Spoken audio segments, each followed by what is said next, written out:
சென்னை உயர்நீதிமன்ற ஆணையை அடுத்து கோவை அருகே உள்ள ஈஷா யோகா மையத்தில் காவல்துறையினர் அதிரடி ஆய்வு நடத்தி வருகின்றனர்.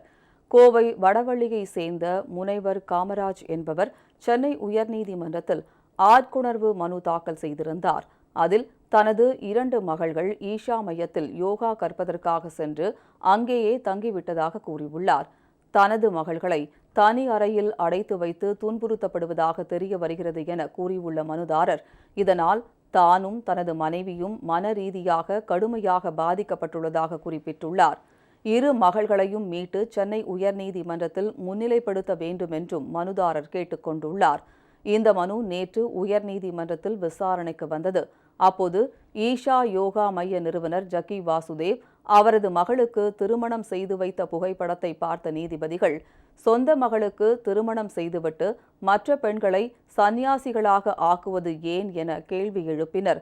இந்த விவகாரத்தில் பல்வேறு சந்தேகங்கள் உள்ளதாகவும் நீதிபதிகள் தெரிவித்தனர். ஈஷா யோகா மையத்தின் மீது எத்தனை வழக்குகள் உள்ளன என்பது குறித்து வரும் 4ஆம் தேதி அறிக்கை தாக்கல் செய்யுமாறும் காவல்துறைக்கு நீதிபதிகள் ஆணையிட்டனர். இந்நிலையில் கோவை அருகே உள்ள ஈஷா யோகா மையத்தில் காவல்துறை மற்றும் சமூக நலத்துறையினர் இன்று ஆய்வில் ஈடுபட்டுள்ளனர்.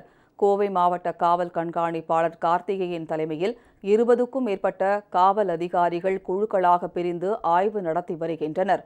மேலும் அங்கு தங்கியுள்ளவர்களிடமும் விசாரணை நடைபெறுகிறது. பெண்களிடம் சமூக நலத்துறை அதிகாரிகள் தனியாக விசாரணை நடத்தி வருகின்றனர். இந்த ஆய்வு தொடர்பான அறிக்கை நாளை மறுநாள் சென்னை உயர்நீதிமன்றத்தில் தாக்கல் செய்யப்பட உள்ளது.